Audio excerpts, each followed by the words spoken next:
Muy buenos días, estudiantes. El día de hoy vamos a empezar siguiendo nuestra semana de actividades y siguiendo el horario con el curso o el área de personal social, ¿sí? Y a ver, queremos, ¿qué es lo que trabajamos las últimas clases? ¿Recuerdan? Las culturas. Exacto, muy bien, las culturas. Y ahora, eh, vamos a seguir y vamos a continuar trabajando en las culturas, vamos a conocer las culturas de nuestro Perú, de nuestro país, ¿sí? Y para eso, a ver, miren, observen la imagen. ¿Qué es lo que observamos en esta imagen? Personas, muy bien. ¿Qué observamos? Muy bien. Observamos a una persona que está viendo o está en la parte de la cabeza de otra, ¿sí? A ver, muy bien. ¿Qué crees que le están haciendo al hombre que está inconsciente? Le están revisando, parece.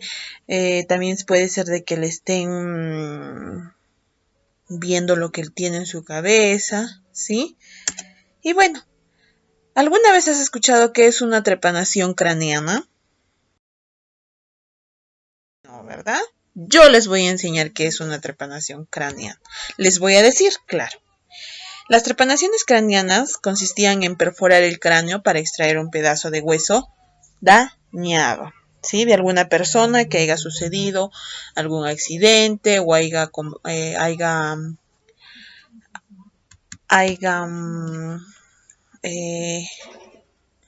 haya estado en batallas, ¿sí? Y se haya podido lastimar. Muy bien. Así como observamos aquí en la imagen, miren. Aquí está la perforación del hueso, del pedazo de hueso. Y aquí también la podemos observar mucho mejor. Estos son cráneos de nuestros antepasados, de esas personas que han vivido en esta cultura, las cuales han podido pasar por todas estas investigaciones. Bueno, y ahora vamos a hablar de la cultura Paracas, ¿sí? Como bien vemos en las imágenes, observamos. Y para empezar, vamos a empezar con su ubicación. Esta cultura se desarrolló al sur de Pisco, ¿sí? Al sur de Pisco, al extremo inferior de la bahía de Paracas, ¿sí? Y fue descubierto por el famoso arqueólogo Julio César Tello, el que también descubrió la cultura Chavín, ¿sí?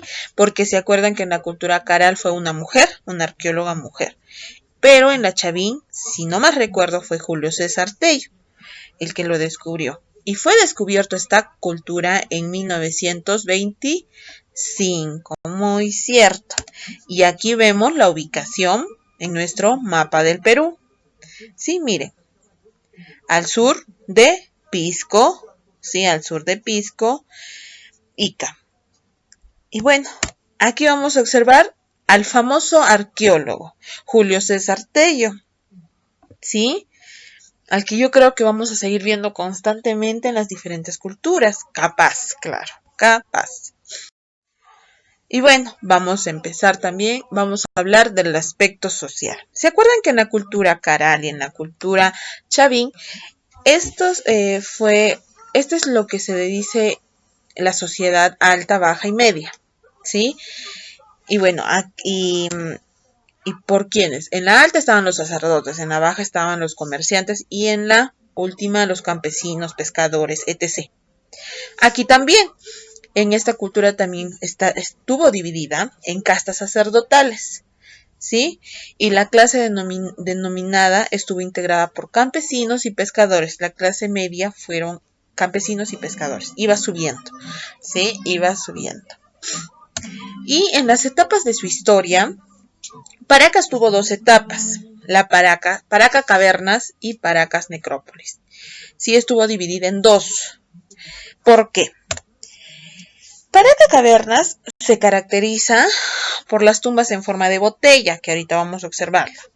Algunas alcanzan hasta 8 metros de profundidad, ¿sí? Por eso es que se caracteriza estas dos etapas, por la forma de cómo enterraban a los muertos, ¿sí? Y en Paracas Necrópolis, los cementerios eran construcciones rectangulares, semisubterráneas, que parecían ciudades habitadas por muertos, ¿sí? Ahorita vamos a observar las imágenes. Aquí, en Paracas Cavernas, está como la botella, ¿sí? Formada por una botella. Y mire, aquí vemos las tumbas. Estas vendrían a ser los ataúdes, llamados ahora, pero así fueron que se hicieron en esos años. Es como sentaditos estaban los muertitos, ¿sí? Dobladitos. Y en Paracas Necrópolis, por la forma rectangular, miren, rectangular. Y miren, ahí estaban todos los ataúdes, todos, ¿sí? Como se les decía, nosotros les decimos ataúdes, pero ahí eran cerdas funerarias, ¿sí? Fardos. Y bueno, las manifestaciones culturales. Vamos a hablar sobre la textilería, ¿sí? La textilería en esta cultura fue uno de los mejores, ¿sí? Sus tejidos fueron distinguidos por sus bellísimos, firmes colores, tintes, la belleza de los dibujos, los bordados, los hilos y multicolores, ¿sí? Como vamos a observar y van a investigar ustedes, ¿sí? Estos tejidos son uno de los mejores del mundo. Fueron fabricados, como dice, con lana de camélido, algodón, y para los tintes emplearon minerales o vegetales, ¿sí? Que hoy son imposibles de realizarlos porque no hemos tenido o no tenemos las enseñanzas de ellos bien captadas, ¿sí? Para poder realizarlo y por reproducir estos tintes. Es imposible. En sus tejidos representan a sus dioses, como les dicen, divinidades también. Estos están representados y vamos a observar, ¿sí? Y bueno, en la medicina fueron expertos en las deformaciones craneanas, como les dije. ¿Por qué? En las deformaciones, porque a veces tenían, como se les dice, las deformaciones nacían con la cabeza mal deformada, nacían con la cabeza más grande, más chica. ¿Y qué es lo que hacían ellos? Investigaban qué es lo que pasaba, por qué sucedía todo esto. Y en las trepanaciones craneanas son cirugías, ¿sí? Son cirugías muy delicadas, ¿sí? Operaciones que hacían en el cráneo con la finalidad de curar las fracturas, las infecciones y los tumores.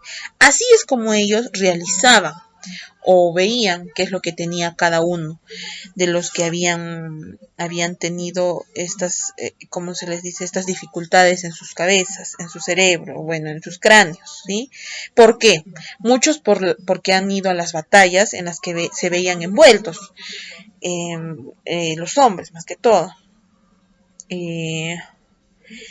Por eso es que fueron, o por eso es el producto que tenían estas operaciones, que como ahora son operaciones muy delicadas, con mucho tiempo anticipado, tienen que tener mucho cuidado para que no le suceda absolutamente nada a las personas, ¿sí? Algunos lastimadamente morían, otros estaban o se curaban. ¿Y cómo cubrían ese huequito del cráneo? Con cobre, ¿sí? Con cobre es lo que cubría ese huequito, ¿sí? Ese huequito del cerebro, del cráneo. Ven, aquí están los tejidos, aquí hay una foto de los tejidos, como observamos, miren sus colores. Y aquí tenemos, como bien vemos, el cráneo trepanado, miren, aquí está el huequito que se realizó. Miren los instrumentos usados por los cirujanos de Paracas. Miren, algo muy interesante que ahora en día, ¿qué vamos a ver estos objetos? Vemos diferentes tipos de objetos distintos o actualizados, como bien le decimos, ¿sí? Aquí miren el tumis, barra de bronce, el bisturí, miren, bisturí. Algo muy diferente, ¿verdad? El algodón, miren, algodón. Y la gasa, que en algo se parece a la gasa que usamos, ¿verdad? Muy bien. Y bueno, vamos a hablar ahora de la cerámica, también algo muy importante, ¿sí?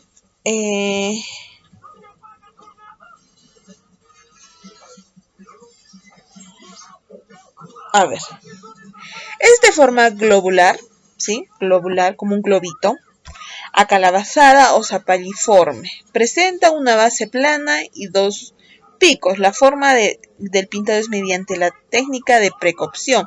¿Qué es precocción? La hacían cocer la tinta, ¿sí? O la arcilla puede ser, y lo realizaban, ¿sí? Esta cerámica. Así como vemos, ¿ven? En forma globular. Globo. Y miren su forma de tinta. Cómo habrán hecho todas estas líneas, todo eso.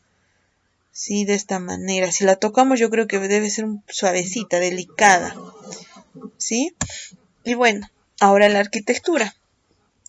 Bueno, es algo muy importante porque es donde ha sucedido esta cultura. Y hasta el día de hoy estos templos, estos complejos siguen en la misma forma, pero ya un poquito más, como tantos años, un poquito más desgastado, un poquito más, un poquito más diferentes, ¿sí? Y bueno, los más conocidos de la cultura paraca son la Huaca Santa Rosa, el complejo Soto y Huaca Alvarado. Ahorita vamos a ver la foto del complejo Soto, ¿sí? Los cuales guardan los mejores secretos de Paracas, ¿sí? Si vamos o alguna vez hemos ido a esos complejos, vamos a ver que hay distintas formas de construcción en esos complejos, ¿sí? A lo que ahora es. También la forma en cómo ahí a veces grababan algunas cosas. Es algo interesante ir de paseo a esos lugares, ¿sí? Muy interesante.